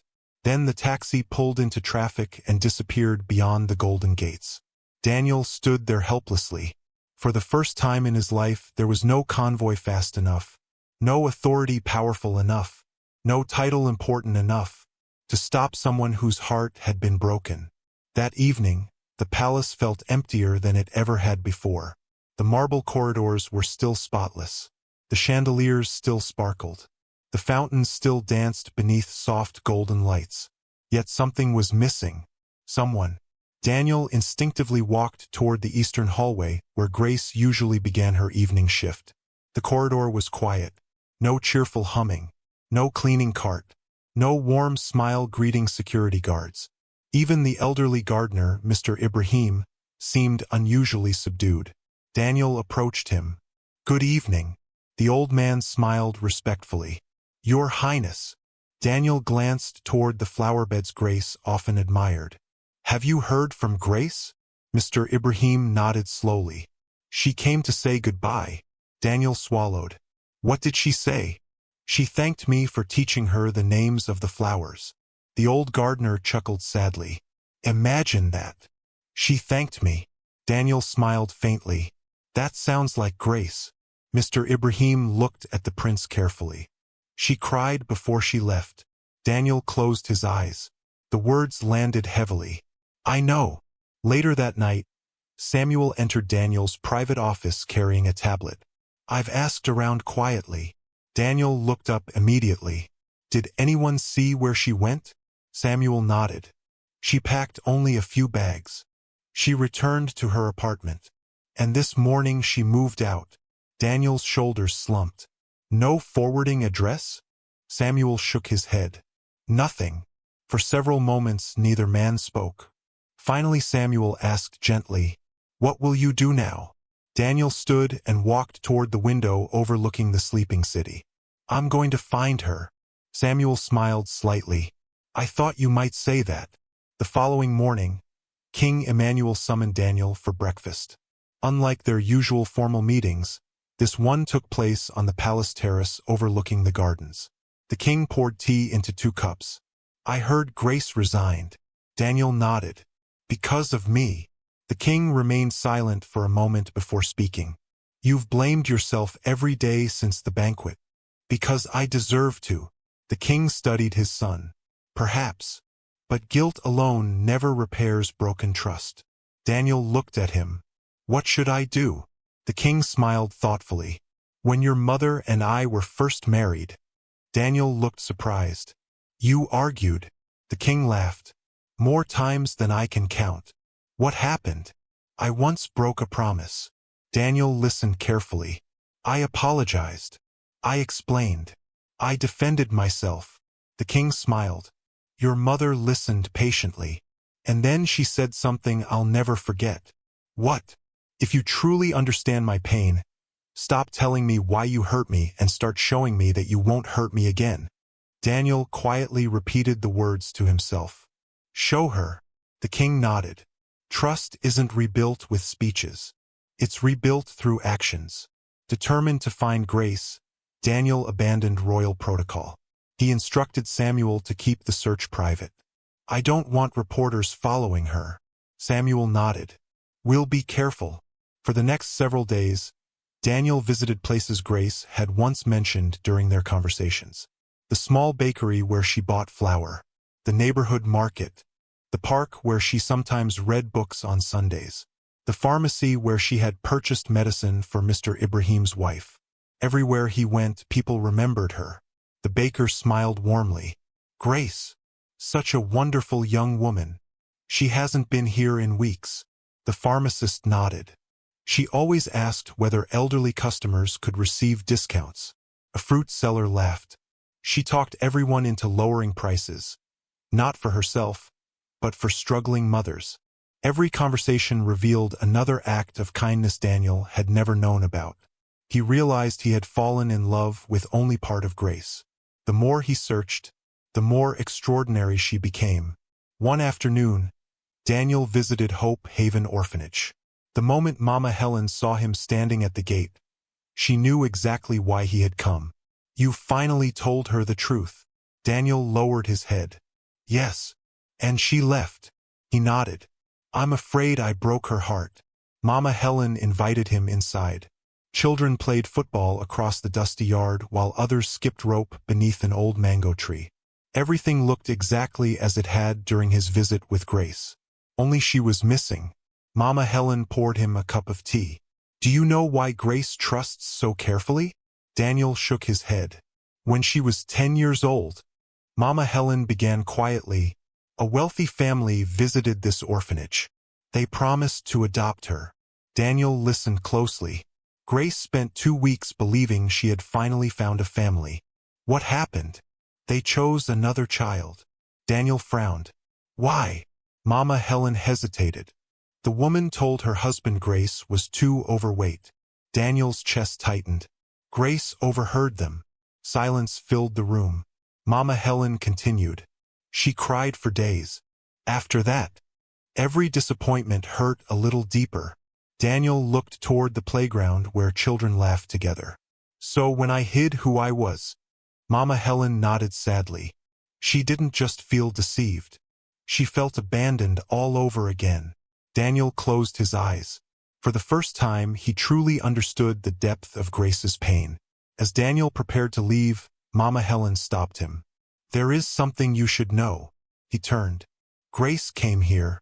When? The morning after she resigned. What did she do? She repaired the leaking roof. Daniel blinked. She used all her savings. Mama Helen smiled proudly. She insisted the children deserved better. Daniel looked toward the newly repaired building.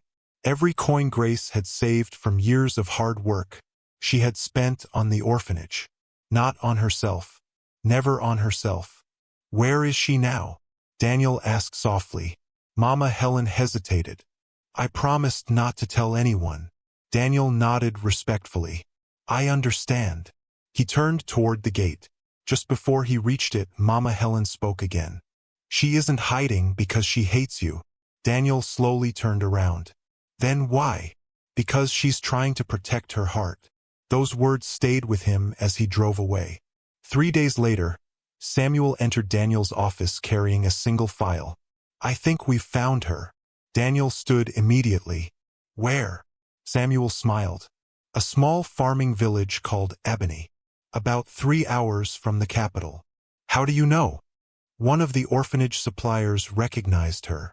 She's been volunteering at a community learning center. Daniel didn't hesitate.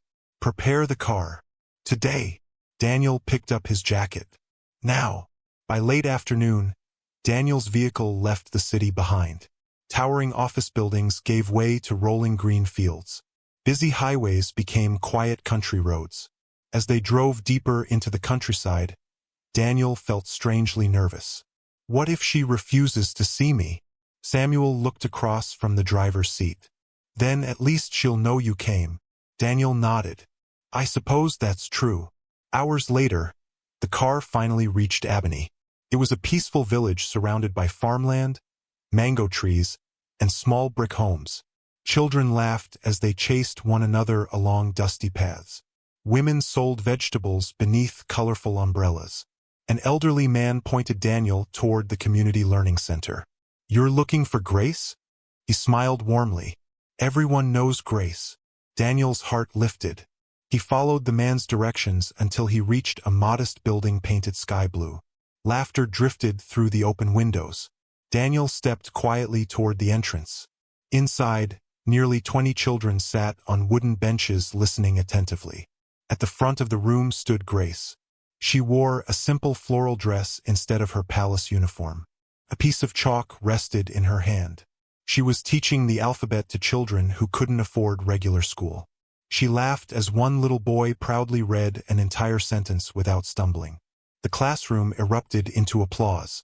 Grace clapped the loudest of all. Daniel stood silently in the doorway. She looked happy, peaceful. For the first time in weeks, he smiled. Just then, one of the children noticed him. Teacher Grace. Everyone turned. Grace followed their gaze. Her smile slowly faded. She stared at the man standing quietly at the classroom door. Neither of them spoke. The children looked curiously between them. Daniel's heart pounded. He had finally found her. But whether he had found a second chance, he did not yet know. For a long moment, neither Daniel nor Grace moved.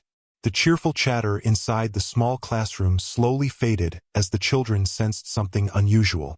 Grace stood at the front of the room with a piece of chalk still in her hand. Daniel remained at the doorway.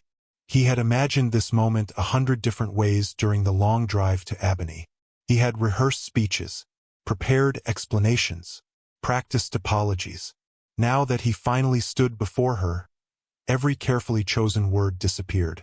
A little girl tugged gently on Grace's dress. Teacher Grace. Do you know him? Grace lowered her eyes for a brief second before answering. Yes. The children looked curiously at Daniel. One little boy whispered loudly enough for everyone to hear, "Is he your brother?" The innocent question made several children giggle. For the first time in weeks, Grace almost smiled. Daniel chuckled softly. "No, I'm an old friend." Grace looked at the clock hanging above the blackboard.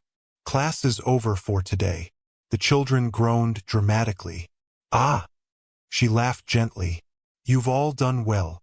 Finish your reading assignment, and tomorrow we'll continue." As the children gathered their books, many stopped to wave goodbye. Some greeted Daniel politely as they walked past. "Good afternoon, sir." He smiled warmly at each of them. When the last child left, silence settled over the classroom.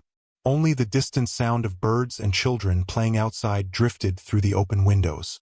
Grace carefully placed the chalk on the teacher's desk. "You found me." Daniel nodded. "It took me a while. I wasn't hiding." "I know." She looked out the window. "I just needed somewhere quiet." Daniel took a cautious step forward. "I didn't come to force you back." Grace remained silent. "I came because I owe you something." She finally looked at him. "You already apologized." "I know, but I don't think I truly understood your pain when I did." Grace folded her arms. "And now you do?" Daniel nodded slowly. "I visited Hope Haven." Her expression softened almost imperceptibly. "I spoke with Mama Helen." Grace immediately understood. "She told you." "She told me about the family who almost adopted you." Grace lowered her eyes. "I was 10. Daniel's voice became gentle. "I finally understood why the truth mattered so much." Tears gathered in Grace's eyes, but she blinked them away. "I spent my whole childhood wondering why I wasn't enough." She smiled sadly. "When you pretended to be someone else, it reminded me of that little girl." Daniel's heart ached. "I know." "No," Grace corrected quietly. "You understand now." He nodded. "Yes. And if I could go back, I would tell you the truth on the very first day." Grace searched his face. For the first time since the banquet, she saw no excuses, no justifications, only sincere regret. It was a beginning, not forgiveness, but a beginning. Over the next week, Daniel remained in Albany. To the surprise of the villagers, the billionaire prince refused luxurious accommodations. Instead, he rented a modest guest room above the village grocery store. He insisted on paying for everything himself. Each morning, he walked to the community learning center before classes began. At first, Grace assumed he would eventually grow tired and leave. He didn't. Instead, he quietly helped wherever help was needed. He repaired broken desks, painted classroom walls, fixed leaking windows. One afternoon, the children found him struggling to hammer a crooked nail into a wooden bookshelf. They burst into laughter. Grace couldn't help laughing too. Daniel looked at the crooked shelf and laughed with them. "I negotiate billion-dollar investments better than I build furniture." One little boy grinned. "Teacher Grace builds better." "I can see that." Grace shook her head, smiling despite herself. "You'll never hear the end of this." For the first time in weeks, they laughed together again. News of the prince's disappearance from the capital quickly reached the palace.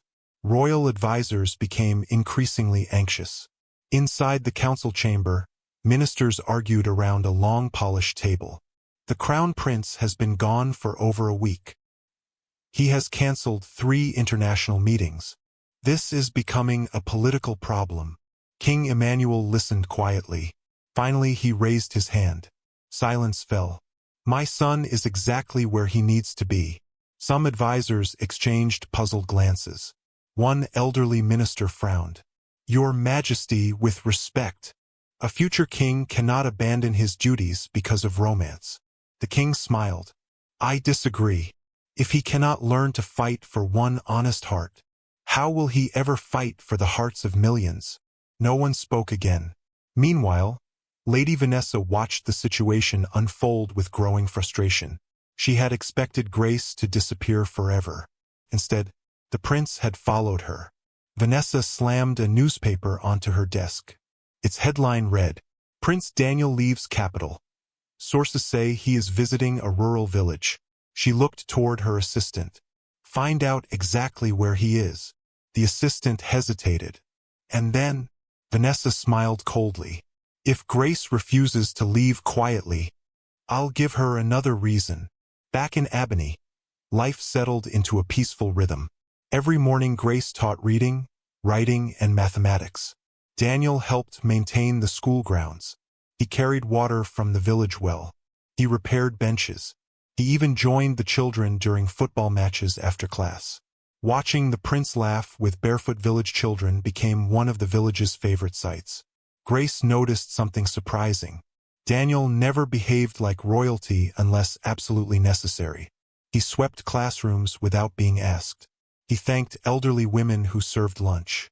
He listened respectfully whenever villagers shared concerns. One evening, they sat beneath a giant mango tree after the children had gone home. The setting sun painted the sky orange and gold. Grace looked toward Daniel. You've changed. He smiled. I hope so. You work harder now. I had a good teacher. She laughed softly. I don't remember teaching maintenance work. You taught me something much more important. She looked curious. What? Daniel gazed toward the children playing nearby. You taught me that leadership begins with service. Grace looked away, slightly embarrassed. Several days later, King Emmanuel unexpectedly arrived in Albany. His convoy stopped outside the learning center. Villagers gathered respectfully as the king stepped from his vehicle. Grace immediately bowed. Your Majesty. The king smiled warmly. Miss Grace. Daniel looked surprised. Father. I thought I'd see for myself. The king spent the rest of the afternoon quietly observing. He watched Grace patiently help a struggling little girl learn to write her name. He saw her divide her own lunch so two hungry children could eat. He noticed villagers greeting her with genuine affection. No one treated her kindly because of titles. They loved her because she loved them first. As evening approached, the king requested a private conversation. They sat beneath the shade of an old baobab tree. Grace.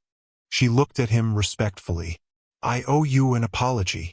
Her eyes widened. For what, Your Majesty? For allowing circumstances that caused you pain. You did nothing wrong. I am still responsible for my household. Grace remained silent. The king continued. When Daniel told me about you, I worried about whether the kingdom would accept you. Grace lowered her head. I understand. The king smiled gently. But today, he looked toward the children laughing nearby. I've realized I asked the wrong question. Grace looked up. I should never have wondered whether the kingdom would accept you. He paused. I should have wondered whether the kingdom deserved you. Tears filled Grace's eyes. She struggled to speak. Your Majesty. The king raised a hand kindly. I've watched queens attend royal banquets. I've seen princesses wearing crowns worth fortunes. But today, he smiled. I watched a woman comfort frightened children, feed the hungry, and serve without expecting recognition. He looked directly into her eyes. That is the heart of a queen. Grace's tears finally escaped. No expensive compliment she had ever received could compare to those words. Before returning to the palace, King Emmanuel gathered Daniel and Grace together. I have made a decision. Daniel listened carefully. If the two of you still wish to build a future together, I will not stand in your way. Daniel smiled broadly. Thank you, Father. The king nodded. But understand this. He looked at them both. The greater challenge has never been convincing me. He looked toward the distant capital. It is convincing the people. Grace's smile faded slightly. She knew he was right. The kingdom still remembered the headlines, the insults, the ridicule. Winning the king's blessing was only the first step. Winning the hearts of millions would be far more difficult. 2 mornings later, Daniel prepared to return to the capital. His duties could no longer wait. He stood beside the vehicle while Grace walked him to the village entrance. For a while, neither of them spoke. Finally, Grace broke the silence. I haven't forgiven everything. Daniel nodded. I know. But, she smiled gently, I'm beginning to trust you again. Those words meant more to Daniel than any business success he had ever achieved. He carefully reached into his pocket. Grace immediately laughed. If that's an engagement ring. Daniel quickly shook his head. No. He smiled sheepishly. I've learned not to rush. Instead, he handed her a small envelope. She opened it. Inside was a single handwritten note. It read, I will spend the rest of my life proving that the man you fell in love with was never a disguise. Grace folded the note carefully and held it close to her heart. As Daniel's vehicle disappeared down the dusty village road, she stood watching until it vanished beyond the hills. For the first time since learning the truth, hope returned, not because every wound had healed, but because love had finally stopped asking for trust and had started earning it. Neither of them realized that back in the capital, Lady Vanessa was preparing one final scheme, one that threatened not only their relationship, but Grace's reputation before the entire kingdom. Their greatest test was still to come. The capital had never witnessed anticipation like this. For weeks, every newspaper, television station, radio program, and social media platform had discussed only one question. Would Crown Prince Daniel marry Grace Okoro? The kingdom seemed divided. Some believed tradition demanded that the future queen come from a royal or wealthy family. Others argued that Grace's kindness had already proven she possessed qualities no title could guarantee. Every cafe, market, office, and village square became a place of debate.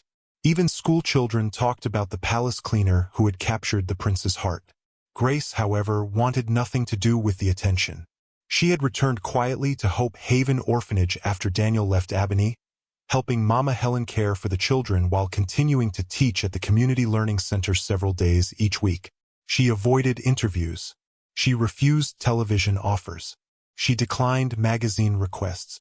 When reporters knocked at the orphanage gate, she politely smiled and said only one sentence.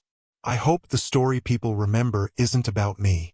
One journalist asked curiously, then what should they remember? Grace answered softly, that every child deserves to feel loved. Those simple words spread across the country. For the first time, people began seeing beyond the headlines. They began seeing Grace. Meanwhile, inside the palace, Daniel prepared for the greatest speech of his life. King Emmanuel had called an extraordinary royal people's assembly, a rare event attended by members of parliament, traditional rulers, religious leaders, business executives, diplomats, journalists, and representatives from every province of the kingdom. The purpose had not been announced. Rumors spread wildly. Some believed Daniel would announce his coronation. Others expected a major economic reform. No one guessed the truth. The grand royal hall overflowed with distinguished guests. Crystal chandeliers illuminated the magnificent chamber, while television cameras broadcast the event live across the nation. Daniel stood behind the curtain waiting to be introduced. His heart beat faster than it ever had during billion-dollar negotiations. Samuel adjusted his jacket. Nervous. Daniel smiled honestly. Terrified. Samuel laughed. Good. Daniel looked at him. Good. If you weren't nervous, it wouldn't matter enough. The prince nodded. He knew Samuel was right. This wasn't about protecting his reputation. It was about protecting the woman he loved. The royal trumpets sounded. The hall immediately fell silent. King Emmanuel stepped onto the stage first. He welcomed everyone before speaking. Today, we gather not merely to discuss the future of our kingdom. He paused. But to discuss the kind of values that future should be built upon. The audience listened attentively. The king continued. For generations, our nation has honored courage, integrity, service, and compassion. He smiled toward his son. I have watched the crown prince spend the past several months learning not from ministers, not from scholars, but from ordinary citizens. Murmurs spread across the audience. The king stepped aside. I now invite Crown Prince Daniel to address the kingdom. Applause filled the hall.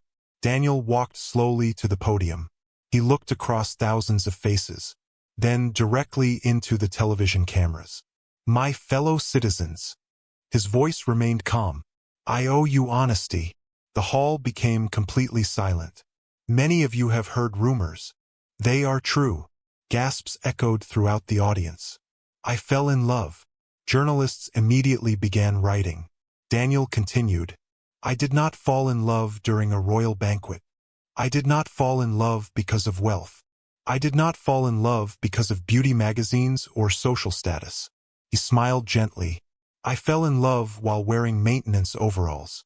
Several people looked at one another in surprise.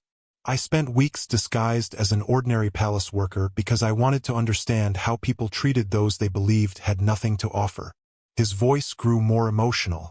During that time, I met a palace cleaner named Grace Okoro. The cameras flashed repeatedly. Daniel continued. She shared her lunch with lonely workers. She bought medicine for sick families. She repaired shoes for co-workers. She donated part of every paycheck to the orphanage that raised her. She taught children without expecting payment. She comforted strangers. She treated every human being with dignity. He paused. She did all of this without knowing anyone was watching. Silence filled the hall. Daniel lowered his head. I also made the greatest mistake of my life. I hid my identity. I hurt the woman I loved. I stand before you today not as a perfect prince, but as a man asking forgiveness. The audience remained completely still. I have heard people ask whether Grace is worthy of becoming queen. He looked across the hall. I believe we have been asking the wrong question. His voice became firm. The question is whether we are wise enough to recognize greatness when it wears a cleaner's uniform instead of a crown. For several seconds, nobody moved. Then an elderly palace gardener stood. It was Mr. Ibrahim. He raised his walking stick. I've worked in this palace for 43 years. His voice trembled with emotion. Grace bought medicine that saved my wife's life. He looked around the hall. She never told anyone. Another voice followed. Mama Beatrice, the elderly palace cook, slowly stood. When I injured my ankle, she worked my entire shift after finishing her own. I never asked. She simply stayed. A young security guard rose next. When my daughter needed school books, Grace quietly paid for them. One after another, people stood. Cleaner, a gardener, a driver, a palace nurse. Each shared a story. Each revealed another act of kindness Grace had hidden from everyone. Soon the entire hall buzzed with emotion. Journalists stopped writing. Many simply listened. Even those who had opposed the relationship found themselves wiping away tears. King Emmanuel quietly smiled. The people were no longer seeing Grace through rumors. They were seeing her through truth. At that exact moment, Grace sat quietly inside the orphanage dining hall with dozens of children, watching the live broadcast on an old television. She had not wanted to watch. The children insisted. Sister Grace, the prince is talking about you. Grace covered her face in embarrassment. Oh dear. As Daniel's speech continued, tears slowly filled her eyes. Not because he praised her, but because he never exaggerated. He simply told the truth. The little acts of kindness she had never imagined anyone noticed had been seen after all. Mama Helen gently squeezed her hand. He sees you. Grace nodded through her tears. Yes, he does. After the speech ended, King Emmanuel returned to the podium. He smiled warmly. There is one final matter. The hall became quiet again. He looked toward the entrance. Would Miss Grace Okoro please join us? Grace froze. The children looked at her excitedly. Go! You have to go! Within an hour, a palace vehicle respectfully brought Grace to the royal hall. She entered wearing a simple cream-colored dress. No diamonds, no expensive jewelry, just quiet elegance. The audience turned toward her. Some smiled warmly. Others applauded gently. Daniel walked down from the stage to meet her. He stopped several feet away, not wanting to pressure her, not wanting to assume anything. He reached into his jacket pocket. This time, there really was a ring. The hall held its breath. Daniel slowly knelt on one knee. Grace Okoro. His voice shook slightly. You once told me you'd rather marry an ordinary man who made you laugh than a prince who never knew whether people loved him. He smiled. You helped me become a better man. I cannot promise perfection. I cannot promise a life without challenges. But I promise this. I will never again hide the truth from you. I will spend every day earning the trust one once broke. He opened the ring box. Will you marry me? The hall became completely silent. Grace looked at the man before her. Not the billionaire. Not the future king. The man who had repaired classroom desks in Albany. The man who had admitted his mistakes without excuses. The man who had spent months proving his love through actions instead of words. Tears streamed gently down her cheeks. She smiled. I forgive you. Daniel's eyes filled with tears. Grace laughed softly. And yes, I'll marry you.